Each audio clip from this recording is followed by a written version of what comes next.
नमस्कार, आप देख रहे हैं आपका अपना चैनल भिवानी हलचल और खबरों के संग में मैं हूं मनोज कुमार। आइए सबसे पहले डालते नजर आज की हेडलाइंस पर।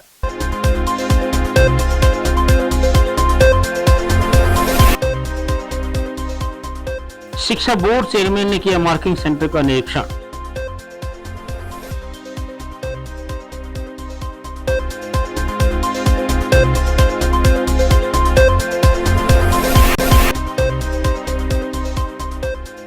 लोकसभा चुनाव को लेकर आईटीबीपी के जवानों ने निकाला मार्च पास्ट।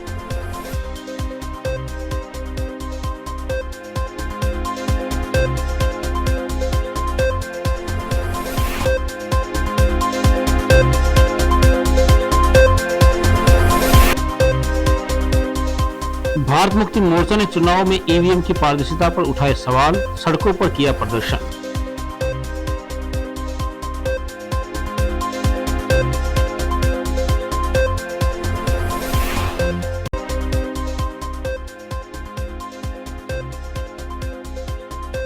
भिवानी परिवार मैत्री संघ द्वारा लगाया गया निःशुल्क नेत्र जांच शिविर।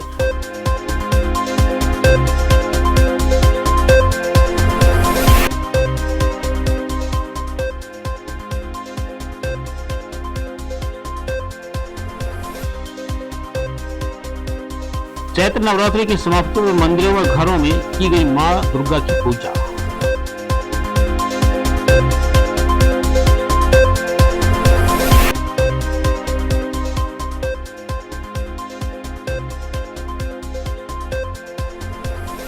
और अब खबरें विस्तार से। हरियाणा विद्यालय शिक्षा बोर्ड अध्यक्ष डॉक्टर वीपी यादव ने भिवानी स्थित 10वीं 12वीं की परीक्षाओं के मूल्यांकन केंद्र का दौरा किया। इस दौरान उन्होंने व्यवस्थाओं का जायजा लिया। इसके साथ ही उन्होंने असुविधाओं पर मूल्यांकनकर्ताओं की प्रतिक्रिया ली और उनको तुरंत प्रभाव से दुरुस्त करवाया गया।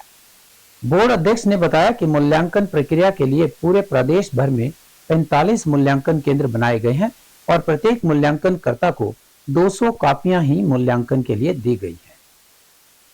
मार्किंग सेंटर का निरीक्षण करने के बाद बोर्ड अध्यक्ष ने बताया कि मूल्यांकन प्रक्रिया सुचारू रूप से चल रही है। 10वीं व 12वीं की परीक्षाओं के मूल्यांकन कार्य के लिए पूरे प्रदेश भर में 45 मूल्यांकन केंद्र बनाए गए हैं। उन्होंने कहा कि प्रत्येक मूल्यांकनकर्ता के पास 200 आंसर बुक ही मूल्यांकन के लिए दी गई है। वहीं केंद्र पर जो भी बड़ी आयु वर्ग के अध्यापक थे उन्हें समस्या आ रही थी, इसके लिए उन्हें चेयर की सुविधा उपलब्ध करवाई गई है तथा तमाम सुविधाओं को दुरुस्त किया गया है। आज हमने हरियाणा विद्यालय शिक्षा बोर्ड की ओर से आर्य कन्या हाई स्कूल के अंदर जो भिवानी में स्थित है इसके मूल्यांकन सेंटर के ऊपर आकर यहाँ का निरीक्षण किया और पाया कि यहाँ पर जो मूल्यांकन का जो कार्य है बहुत सुचारू ढंग से चल रहा है। बाकी फीडबैक भी हमने लिया और जो भी प्रॉब्लम्स या दिक्कतें यहाँ किसी तरह की भी आ रही थी उनको एलिमिनेट कर दिया और यहाँ का जो प्रिंसिपल हैं उनसे बात करके उन प्रॉब्लम्स को सॉर्ट आउट करवाया गया। जैसे कुछ एक सिटिंग प्लान्स के अंदर पाया गया था कि जो थोड़े से एल्डरली टाइप के एग्जामिनर्स हैं उनको बेंचेस पे बैठने की बजाय उन्हें चेयर्स की रिक्वायरमेंट थी, क्योंकि अल्टीमेटली एक एज के साथ वो रिक्वायरमेंट हो जाती है, तो उसके लिए वो अरेंजमेंट हमने करवा दिए गए हैं। और साथ के अंदर ही बाकी जो फैसिलिटीज़ अगर यहाँ पर जैसे सब सिंगल एग्जामिनर्स के उनके ऊपर हमने एक चेकिंग असिस्टेंट की जो डिमांड है वो भी हमने पूरी कर दी है। तो इस तरह से जो छोटी मोटी प्रॉब्लम्स थी उनको सॉल्व कर दिया। कब तक मार्किंग का कार्य मार्किंग का कार्य वैसे ऑन एन एवरेज 8 दिन तक चलना है। 240 जो है कॉपीज पर टीचर के हिस्से में आती हैं, तो इस तरह से विद इन 8 to 10 डेज ये कार्य पूरा हो जाएगा। पूरे प्रदेश में इस तरह के केंद्र बनाए गए हैं? पूरे प्रदेश में इसके लिए हमने अराउंड 45 के करीब केंद्र बना रखे हैं, जहां पर +2 की अभी जो है मार्किंग चल रही है। लोकसभा चुनाव के मद्देनजर आईटीबीपी और भिवानी पुलिस ने संयुक्त रूप से शहर के मुख्य मार्ग से मार्च पास्ट निकाला ताकि चुनाव के दौरान व्यवस्थाएं सुचारू रूप से चलाई जा सके। इन जवानों ने और पुलिस ने जनता को संदेश दिया कि चुनाव के दौरान किसी भी प्रकार की अप्रिय घटना के लिए वह हर समय तैयार रहेंगे। पुलिस अधिकारी राजवीर सिंह ने जनता से अपील की कि अधिक से अधिक मतदान करें और अपने मत का सदुपयोग करें। भिवानी पुलिस अधिकारी राजवीर सिंह ने बताया कि लोकसभा चुनाव को ध्यान में रखते हुए शहर में कानून व्यवस्था बनाए रखने के लिए आईटीबीपी के जवानों ने मार्च पास्ट किया।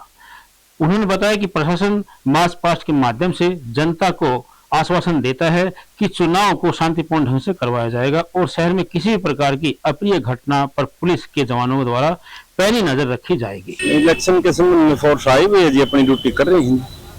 ठीक है जी, बाजार में गए अपना जैसे डस्ट गश्त वगैरह अपनी जी कर रहे हैं, मार्च पास्ट वगैरह। शहर के किन मुख्य जगह पर सभी मार्च पास्ट किया गया है? शहर के मेन सभी बाजार में जी, अपना सिटी का एरिया में जी। सर क्या कुछ संदेश देना चाहेंगे लोगों को इसके लिए? देश को नहीं जो अपने अमन शांति के रूप में अपना ड्यूटी कर रहे हैं जी। फौज ITBP की ये ड्यूटियां हैं जी, अपनी फोर्स आई हुई है जी, अपनी ड्यूटी कर रही है जी इलेक्शन के संबंध में। ईवीएम को लेकर संदेह और बैलेट पेपर से चुनाव करवाने की मांग को लेकर भारत मुक्ति मोर्चा के बैनर तले प्रदर्शन किया गया और लघु सचिवालय पहुंचकर मोर्चा द्वारा ज्ञापन पत्र सौंपा गया। ईवीएम के विरोध में भारत मुक्ति मोर्चा द्वारा देश भर में चरणबद्ध आंदोलन चलाए गए थे।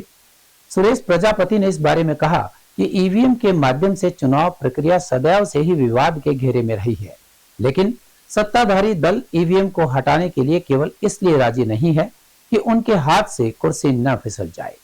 उन्होंने ईवीएम मशीन के बजाय बैलेट पेपर से चुनाव करवाने की मांग की है। ईवीएम के विरोध में भारत मुक्ति मोर्चा द्वारा देश भर में चरणबद्ध आंदोलन चलाए गए थे, जिसके तहत धरना प्रदर्शन ज्ञापन सौंपे जा चुके हैं, लेकिन सरकार पर इसका कोई असर होता नजर नहीं आ रहा है। सुरेश प्रजापति ने कहा कि ईवीएम के माध्यम से चुनाव प्रक्रिया सदैव से ही विवाद के घेरे में रही है, लेकिन सत्ताधारी दल ईवीएम को हटाने के लिए केवल इसलिए राजी नहीं है कि उनके हाथ से कभी कुर्सी फिसल न जाए। उन्होंने कहा कि 8 अक्टूबर 2013 को सर्वोच्च न्यायालय ने ईवीएम के साथ वीवीपैट की पर्चियों की 100% गिनती करवाए जाने के आदेश भी दिए थे। चुनाव आयोग सुप्रीम कोर्ट के आदेशों को भी नजरअंदाज कर वीवीपैट की पर्चियों की गिनती नहीं करवा रहा है। मैं सतीश मेहरा, जिला संयोजक बहुजन क्रांति मोर्चा भिवानी। आज का हमारा जो प्रदर्शन है ये ईवीएम मशीन के खिलाफ है और ये प्रदर्शन खाली सिर्फ यहाँ भिवानी के अंदर नहीं हो रहा है, ये देश के 31 राज्य 567 जिलों में और 22,000 ब्लॉकों में इसको एक साथ किया जा रहा है और ये भारत मुक्ति मोर्चा के द्वारा ऑल इंडिया में हमारा प्रदर्शन है और ये प्रदर्शन हमारा ईवीएम मशीन के खिलाफ है, क्योंकि ईवीएम मशीन से फ्री फेयर एंड ट्रांसपेरेंट चुनाव नहीं हो सकता। ऐसा 8 अक्टूबर 2013 को सुप्रीम कोर्ट भी कह चुका है कि ईवीएम मशीन से निष्पक्ष, फ्री और चुनाव नहीं हो सकता। तो फिर भी ये जो सरकार है बार बार चुनाव इसी ईवीएम मशीन से क्यों करवाना चाहती है? आप देख रहे हो कि हर जगह बीजेपी के नेता वोट मांगने जा रहे हैं, उनका विरोध हो रहा है, लेकिन उसके बाद भी कह रहे हैं कि हम 400 पार जाएंगे। बीजेपी की एक नेत्री है सुधा मिश्रा, वो सीधे तौर पर कह रही है कि आप हमें 400 सीटें दीजिए, हम संविधान बदल देंगे। यानी संविधान बदलने की बात कर रहे हैं। आम आदमी को हर जो आज अधिकार मिले हुए हैं, दबे कुचले लोगों को जो अधिकार मिले वे संविधान की वजह से मिले हैं और उसी संविधान को बदलने का नाम आज सुधा मिश्रा नाम की एक नेत्री बीजेपी की कह रही है। बिल्कुल हम भी मांग करते हैं कि चुनाव बैलेट पेपर से ही होना चाहिए, ईवीएम बिल्कुल बंद होनी चाहिए, हमारी भी यही मांग है। और जो संविधान बदलने की मांग कर रही है बीजेपी, अनाउंस कर रही है, किसी की मान है अम्बेडकर जैसे कोई पैदा नहीं किया जो दोबारा संविधान लिख के, और संविधान हम बदलने नहीं देंगे। इसलिए बीजेपी को ये जनता की बार सबक सिखाने का काम करेगी। धन्यवाद। हाँ बिल्कुल, रोडों पे आएंगे, कुछ भी करेंगे हम हमारे संविधान के लिए। जरूरतमंदों की सेवा के उद्देश्य से भिवानी परिवार मैत्री संघ द्वारा 13वां निःशुल्क कैंप प्रणामी मंदिर के प्रांगण में आयोजित किया गया। जानकारी देते हुए मामन चंद गुप्ता ने बताया कि शिविर में 300 मरीजों को पहले आओ पहले पाओ के आधार पर टोकन वितरित किए गए, जिसमें 67 मरीजों का निःशुल्क नेत्र ऑपरेशन के लिए चयन तथा 4 कैंसर मरीज स्क्रीनिंग में चयनित हुए। उन्होंने बताया कि कैंप में Indira Gandhi Eye Hospital and Research Centre Gurugram व Rajiv Gandhi Cancer Institute and Research Centre Delhi के चिकित्सकों ने अपनी सेवाएं दी। भिवानी परिवार मैत्री संघ ने 13वां निःशुल्क कैंप श्री कृष्ण प्रणामी मंदिर के प्रांगण में आयोजित किया। निःशुल्क शिविर का आयोजन अंतर्राष्ट्रीय कवि एवं भिवानी परिवार मैत्री संघ के अध्यक्ष राजेश चेतन के मार्गदर्शन में आयोजित हुआ। इसी प्रकार से मामनचंद गुप्ता व संजय गुप्ता ने बताया कि शिविर में 300 मरीजों को पहले आओ पहले पाओ के आधार पर टोकन वितरित किए गए, जिसमें से 67 मरीजों का निःशुल्क नेत्र ऑपरेशन के लिए चयन तथा 4 कैंसर मरीज स्क्रीनिंग के लिए चयनित हुए।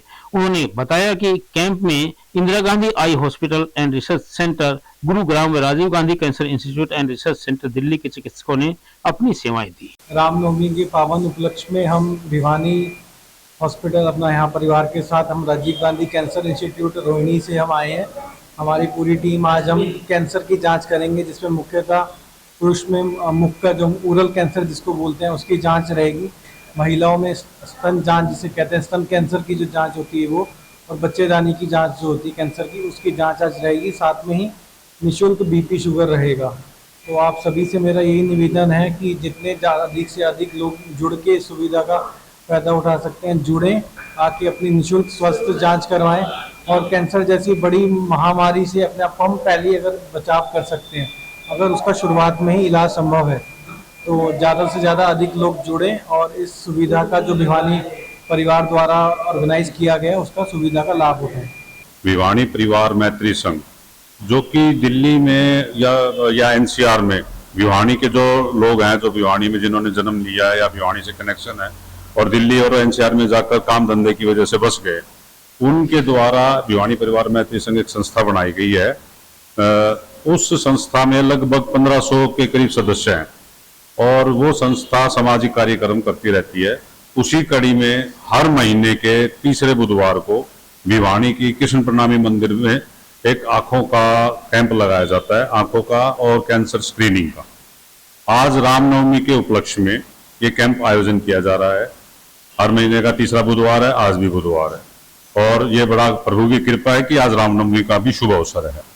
तो उसी कड़ी में आज कैंसर की स्क्रीनिंग का काम, जो कि राजीव गांधी कैंसर इंस्टीट्यूट है रोहिणी में, उसकी टीम आई हुई है और वो कैंसर की स्क्रीनिंग करती है, ताकि किसी को भी अगर कैंसर का कुछ भी सिम्टम है तो पहले पता लग जाते हैं और उनकी पहली स्थिति में उसकी जांच हो जाती है और वो इलाज संभव हो पाता है। मेरा नाम रमेश गोयल सिवानी वाला है। मैं सिवानी एक कस्बा भिवानी जिले में वहाँ का रहने वाला हूँ और पिछले 25 साल से दिल्ली रहता हूँ। तो ये कैंप भिवानी परिवार मैत्री संघ के तत्वाधान में महीने के हर तीसरे बुधवार को किया जाता है और मैं इस प्रोजेक्ट का छोटा सा हिस्सा बना हूँ और बहुत ही बढ़िया प्रोजेक्ट है, जिसमें हमने भिवानी परिवार मैत्री संघ ने यह ठाना है कि भिवानी जिले का मतलब सिर्फ भिवानी शहर से नहीं है, भिवानी जिले के अंदर जितने भी गांव आते हैं उन सभी गांव में जितने निवासी रहते हैं उन सब लोगों को मोतियाबिंद के बारे में अवेयर करना है, जागरूक करना है और अगर कोई मोतियाबिंद का पेशेंट है तो उसका मोतियाबिंद का ऑपरेशन, उसका इलाज निःशुल्क करवाना है। नवरात्रों के अवसर पर नवमी के दिन माता की विशेष पूजा की जाती है और अनेक घरों में कंजकाओं को भोजन प्रसाद दिया जाता है। नवमी के दिन शहर के अनेक घरों में माता के 9वें रूप सिद्धिदात्री की पूजा के साथ साथ 9 रूपों की पूजा की गई और माता को प्रसाद अर्पित किया गया और कंजकाओं को सादर पूर्वक घर में बैठाकर भोजन खिलाया गया। नवमी के दिन भी कंजकाओं की अनेक टोलियां शहर की गलियों में भक्त जनों के घर घर में आशीर्वाद देने के लिए घूमती हुई नजर आई।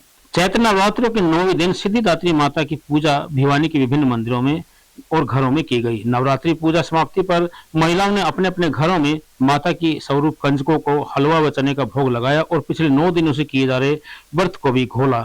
महिलाओं ने बताया कि रामनवमी व दुर्गा नवमी के अवसर पर मंदिरों में पूजा करने का विशेष महत्व होता है। इस अवसर पर जिला प्रशासन ने भी छोटी काशी के मंदिरों में सुरक्षा के विशेष प्रबंध किए हुए थे। वहीं भारी संख्या में महिलाओं ने मंदिरों में पहुंचकर माता की पूजा की। जय माता रानी।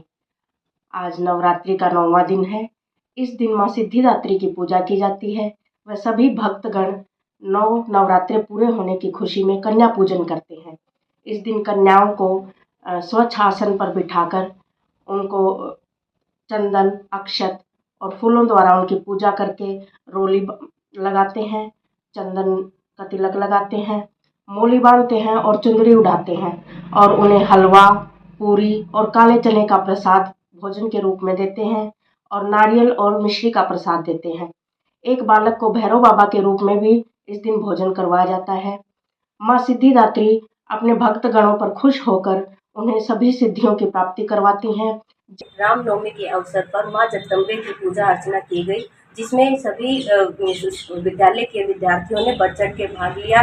इसी अवसर पर आज विद्यालय में माँ भवानी की पूजा अर्चना के साथ कंचिकाओं को प्रसाद वितरण भी किया गया। ये हमारी एक हिंदू संस्कृति है जिसमें प्राचीन काल से ही नवरात्रों में कंचिकाओं का, कन्याओं का पूजन किया जाता है। तो इसी संस्कृति को आगे बढ़ाते हुए अपने बच्चों में अच्छे संस्कार को डालने का प्रयास करते हुए जानते हैं कि हिंदू संस्कृति का प्रारंभ ही माँ शैलपुत्री के प्रथम नवरात्रि से किया जाता है और लगातार 9 दिन 9 रूपों की माँ की पूजा की जाती है। कई लोग अष्टमी को और कई लोग नवमी को माँ दुर्गा की कढ़ाई करते हैं, जिसमें 8 कन्याएं और 1 लोकड़िया बैठाया जाता है। उनको हलवा, पूरी और छोले का प्रसाद दिया जाता है। माता रानी की हर घर में पूजा की जाती है और अब की बार के नवरात्रि हमारे लिए विशेष महत्व रखते हैं, क्योंकि हमारे रामलला, हम सबके प्रिय राम अपने घर अयोध्या में पुनः वापस आ गए हैं लंबे अंतराल के बाद। करीबन 500 साल बाद अयोध्या में श्री राम लला मंदिर स्थापना के बाद की पहली राम नवमी के अवसर पर भगवान श्री राम के पहला सूर्य तिलक हुआ। दोपहर को अभिजीत नक्षत्र में श्री राम लला के ललाट पर भगवान सूर्य देव ने स्वयं तिलक किया। करीबन 3 मिनट तक राम लला के ललाट पर सूर्य किरणें चमकती रहीं। यह सब दर्पण और लेंसेज के मैकेनिज्म से संभव हो पाया। इस अलौकिक और अद्भुत दृश्य को करीबन 6 लाख श्रद्धालुओं ने देखा। भक्तजनों की नजरें इस अद्भुत नजारे से हट ही नहीं पा रही थी। यह अलौकिक नजारा देखने वाले रोमांचित थे। सूर्य देव द्वारा श्री राम के ललाट पर किए गए तिलक को प्रधानमंत्री श्री नरेंद्र मोदी ने भी टैब पर देखा। उन्होंने इस अविस्मरणीय दृश्य को देखने के लिए रैली के व्यस्ततम समय से इस वक्त निकाला और इस अद्भुत दृश्य के साक्षी बने। पर अब जाने से पहले एक नजर आज की हेडलाइंस पर।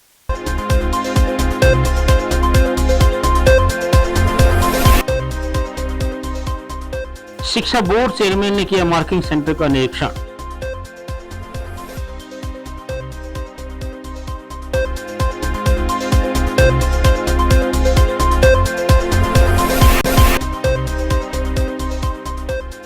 लोकसभा चुनाव को लेकर आईटीबीपी के जवानों ने निकाला मार्च पास्ट।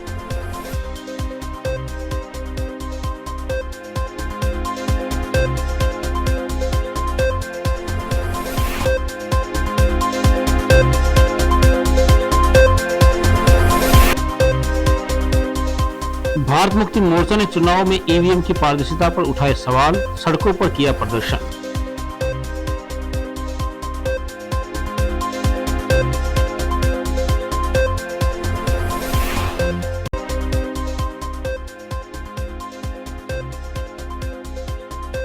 भिवानी परिवार मैत्री संघ द्वारा लगाया गया निःशुल्क नेत्र जांच शिविर।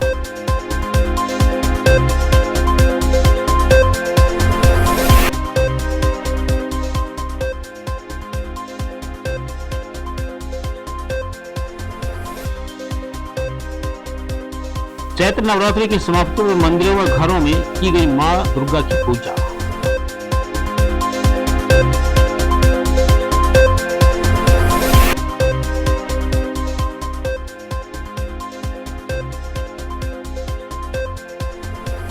हमारे आज के अंक में बस इतना ही। अगले अंक के लिए देखते रहिएगा आपका अपना चैनल भिवानी।